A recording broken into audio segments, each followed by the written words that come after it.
एक ऐसा रामबाण बताऊंगा ना, आपको सबको पता चल जाएगा, लेवल सबके निकलेंगे। पर आर जो वेज ऑफर होती है वो होती है, हमने तो सिर्फ 1270 सुना था, 1270 सुना था। Be an informed immigrant rather than being a fool. So hello guys and welcome back to the new vlog. आज हम जा रहे हैं अपने काम पे और फिलहाल ये रिवर देखो। तो अभी मैं जा रहा हूँ यार काम करने, क्योंकि संडे को मेरे को थोड़ा लेट जाना होता है काम करने के लिए। तो आज मैं दिखाऊंगा कि मैं आपको कहाँ मैं काम करता हूँ, पूरा वर्क प्लेस दिखाऊंगा। सो गाइस, ऐसी दिखती है कुछ शॉप जिसमें मैं काम करता हूँ। आपको चीज़ों तो समझ में आ ही चुका होगा कि किस चीज़ का काम है। It's a phone shop. तो यहाँ पे मैं एज अ पार्ट टाइम काम करता हूँ, क्योंकि अभी मैं स्टूडेंट हूँ। काफ़ी लोगों की क्वेरी होती है कि जब आप एज एन इंटरनेशनल स्टूडेंट आते हो तो आपको कैसे पार्ट टाइम के लिए अप्रोच करना है, या फिर कहाँ कहाँ आपको most probably part time jobs मिल सकती है। तो यार मेरे केस में देखो, जब मैं आया था तो मेरे फ्रेंड ने मेरा जुगाड़ पहले से ही करके रखा था। ठीक है, someone was leaving this place, तो मैं एज अ रिप्लेसमेंट यहाँ पे डे 2 और 3 से यहाँ पे काम करना शुरू कर दिया था। जब मैं आयरलैंड आया था, मार्केट में थोड़ा जाओ सीवी लेके। ठीक है, आपको एक सीवी बनानी है बहुत बढ़िया वाली टाइप की।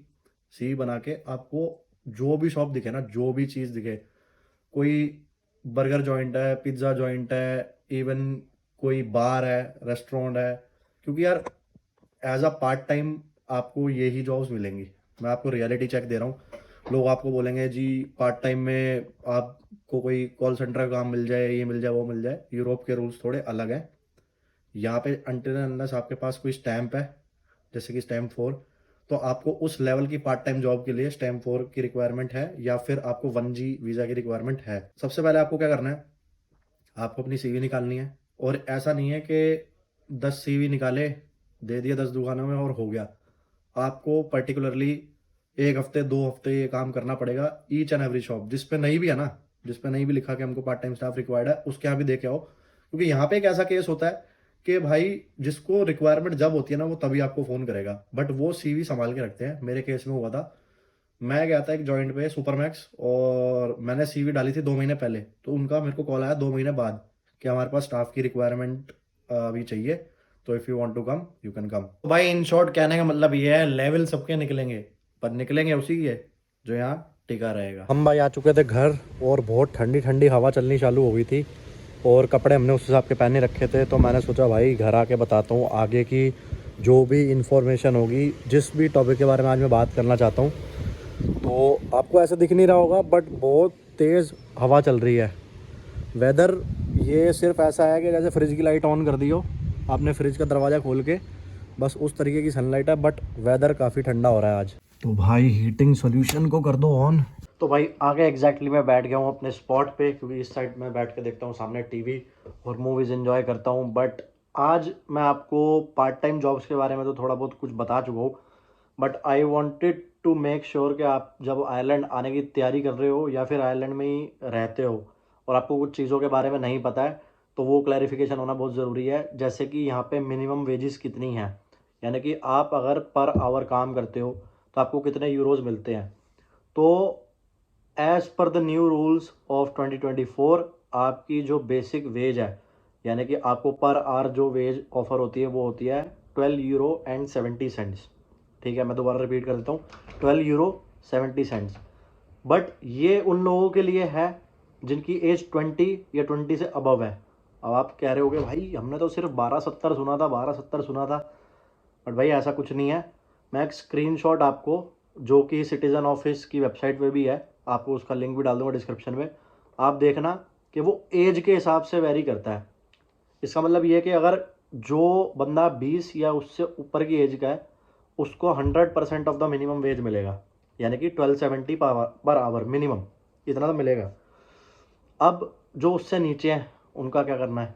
तब जो उनसे नीचे हैं, जैसे कि जो एज 19 के हैं, उनको 90% ऑफ द मिनिमम वेज मिलेगी। जो 18 के हैं उनको 80% ऑफ द मिनिमम वेज मिलेगी। और जो 18 या 18 से नीचे हैं उनको शायद 70% मिनिमम वेज है। एग्जैक्टली मुझे याद नहीं है, बट आपको वेजेस का जो भी यूरो के हिसाब से रेट है और जो परसेंटेज है, वो भी मैं स्क्रीनशॉट यहाँ पे अटैच कर देता हूँ। देख लो हवा का फ्लो इतना तेज़ था, दरवाज़ा खुल गया, मतलब लॉक करके रखा था, लॉक मतलब बाईपास करके हवा आ रही है, और इतनी तेज़ हवा आ रही है ना कि दिमाग ख़राब हो गया बैठे बैठे। वो देखो पेड़ हिलते हुए, भाई ये मजाक लग रहा होगा, पर ये जो बंदा नीचे वहाँ घूम रहा होगा ना, वहाँ रोड पे, उसको बहुत तगड़ी हवा फेस करनी पड़ रही होगी। यार आप लोग सोच रहे होंगे कि इतना डीप में इन्फॉर्मेशन बताने की क्या ज़रूरत है, हम रेवेन्यू की वेबसाइट खोलेंगे या फिर सिटीज़न ऑफिस की वेबसाइट खोलेंगे हमें सब पता चल जाएगा। But here is the catch, जब आप यहाँ पे काम करने आओगे, एक्चुअली में जब आप काम ढूंढने जाओगे, आपको डिफरेंट वेजेस ऑफर होंगी, ठीक है। तो आपको मेक श्योर ये करना है कि आपकी एज लिमिट क्या है, उसके हिसाब से मिनिमम वेज क्या है, और एटलीस्ट आपका एम्प्लॉयर आपको वो ऑफर कर रहा हो। भाई आप यहाँ पे कोई नई जॉब पे जाओगे या फिर किसी नई जगह काम करना शुरू करोगे, तो आपका एम्प्लॉयर आपसे PPSN नंबर, गाड़ा कार्ड यानी कि आपका जो इमिग्रेशन कार्ड होगा वो, और आपसे हो सकता है कि पासपोर्ट की कॉपी मांगे और आपका सिग्नेचर मांगे एक फॉर्म पे जिस पे आपकी सारी डिटेल्स लिखी हो इंक्लूडिंग योर बैंक अकाउंट। तो ये 4 चीज़ें बहुत होनी ज़रूरी हैं। मैं फिर से रिपीट कर देता हूँ, आपका PPSN नंबर, आपका गाड़ा कार्ड, आपका पासपोर्ट और आपका बैंक डिटेल्स, ठीक है। आयरिश होना चाहिए, इंडियन नहीं, आयरिश होना चाहिए। बट अगर कोई इंडियन ले रहा है तो ठीक है, नो प्रॉब्लम, वो जैसे मर्जी ट्रांसफ़र करोगे, I don't know. But majorly यहाँ पे यही होता है। अब यार आप जब भी कोई पार्ट टाइम जॉब ज्वाइन करोगे ना, तो मेक श्योर करना कि 20 आवर्स से ज़्यादा आपका केस ना बने, या आपकी जॉब के आवर्स 20 आवर्स से या तो कम हो या एग्जैक्टली 20 हो। अब यहाँ पे क्या होता है कि जैसे कभी आपने ओवर टाइम आपसे करवा लिया, ठीक है, कोई ऐसा मतलब सिचुएशन पड़ गई कि स्टाफ शॉर्ट है या फिर कोई चीज़ ऐसी है, आपने ओवर टाइम कर लिया, आपको पेमेंट तो उसी हिसाब से आएगी जो आपका बैंक का रेगुलर हिसाब किताब होगा, जो आपका वेज का हिसाब किताब होगा, आपके अकाउंट में ज़्यादा रिफ्लेक्ट करेंगे ना। तो जब आप इमिग्रेशन जाओगे नेक्स्ट ईयर या फिर जो भी सीन होगा 1G के लिए, जैसे हम स्टैम्प 2 पे आते हैं एज अ स्टूडेंट, अगर आप स्टैम्प 1G के लिए अप्लाई करोगे और आपके आर्स में कोई डिफरेंस नज़र आया कि आप ज़्यादा कमा रहे हो, ठीक है, और आपकी स्टूडेंट लिमिट सिर्फ 20 आवर्स की है, तो आपके लिए प्रॉब्लम क्रिएट हो सकती है। क्योंकि मैंने कई सारे लोगों के केस और मैंने खुद अपने आंखों के सामने में एक बंदा देखा है कि जिसके साथ ये प्रॉब्लम हुई कि भाई वो 20 आवर्स के टाइम पे, यानी कि जो स्टूडेंट लाइफ के टाइम पे ज़्यादा पैसे अकाउंट में ले रहा था, ठीक है, ज़्यादा आवर्स काम करके, जो कि यहाँ पे अलाउड नहीं है। तो आपको भाई रेपरकशंस तो फेस करने पड़ेंगे। एक रिकॉर्ड में उनका नाम आ जाता है ना, तो भाई ये कंट्री रूल्स के लिए बहुत स्ट्रिक्ट है। एक ऐसा रामबाण बताऊंगा ना, आपको सबको पता चल जाएगा कि मेरे एम्प्लॉयर ने मुझे रजिस्टर किया है या नहीं। सीधी सी बात है, आप जाओ रेवेन्यू की वेबसाइट पे, उस पर अपना PPSN number, date of birth और जो भी आपका पासवर्ड होगा, ठीक है। अब पासवर्ड के लिए होता है जो पहली बार रजिस्टर कर रहा है ना, तो उसका पासवर्ड जो है वो बाय मेल 1 हफ्ते या 7-8 दिन के अंदर आ जाता है घर के अंदर। वो आपको जो भी बंदा होगा ना ऑफिस में बैठा होगा, वो कॉल करने के लिए कहते हैं, आप कॉल करोगे, वो कॉल उठाएंगे, वो आपसे डिटेल वेरीफाई करेंगे और आपका पासवर्ड आपको 1 हफ्ते के अंदर घर डिलीवर करा देंगे, ठीक है। जब वो पासवर्ड आएगा, आप अपना न्यू पासवर्ड बनाओगे, रेवेन्यू की वेबसाइट खोल के जो भी आपका करंट टैक्स ईयर होगा, ठीक है, करंट टैक्स ईयर, प्रीवियस नहीं, करंट टैक्स ईयर के अंदर आप जाके देखो कि आई एम रजिस्टर्ड और नॉट, ठीक है। ईजी है, कोई मुश्किल नहीं है, यहाँ का टैक्स सिस्टम बहुत ईजी है, टैक्स फाइल करना बहुत ईजी है।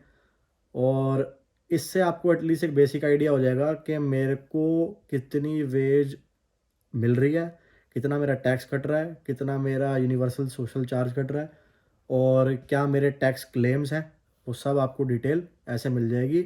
सो be an informed immigrant rather than being a fool. Make sure करो कि आपको at least basic rules and regulations इस कंट्री के बारे में पता हो जब भी आप आ रहे हो, यहाँ पे रहते हो, ठीक है। मैं तो हमेशा ये कहता हूँ, यहाँ पे रहते हो, यहाँ पे आते हो, क्योंकि कभी कभार लोग आते हैं और इन चीज़ों पे, बेसिक चीज़ों पे बिल्कुल ध्यान नहीं देते, जिसकी वजह से उनको बाद में फेस करना पड़ता है। तो मैं नहीं चाहता कि किसी को ऐसा कुछ फेस करना पड़े। तो रूल्स एंड रेगुलेशंस जो भी हैं बेसिक, उनके बारे में रेवेन्यू की वेबसाइट या फिर आप सिटीजन्स ऑफिस की वेबसाइट है, दोनों के लिंक डाल दूंगा, उस पर आप देख सकते हो। ज्ञान की बातें हो गई बहुत, और अब थोड़ा भाई फन करने का भी टाइम है, क्योंकि भाई मैं इंस्टाग्राम पे रील्स वगैरह भी अपलोड करता हूँ, तो मैं एक रील बनाने जा रहा हूँ। तो आप भी मेरे इंस्टाग्राम को फॉलो कर सकते हो और देख सकते हो कि मैं कहाँ कहाँ घूमता फिरता हूँ।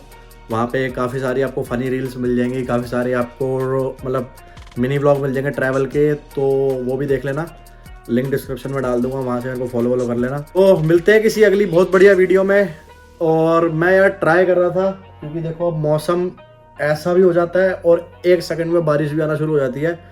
तो किसी दिन अगर सनलाइट पूरा वेदर में दिखा रहा होगा ना, तो मैं आपको एक बहुत बढ़िया जगह लेके जाऊंगा जहाँ पे हैरी पॉटर की शूटिंग हुई थी। मिलते हैं किसी बढ़िया सी वीडियो में, और मेक श्योर करता हूँ कि आपको और बढ़िया कंटेंट देता रहूँ, इन्फॉर्म करता रहूँ, और आप ऐसे ही मुझे प्यार करते रहो। So till then, bye bye and take care of yourself.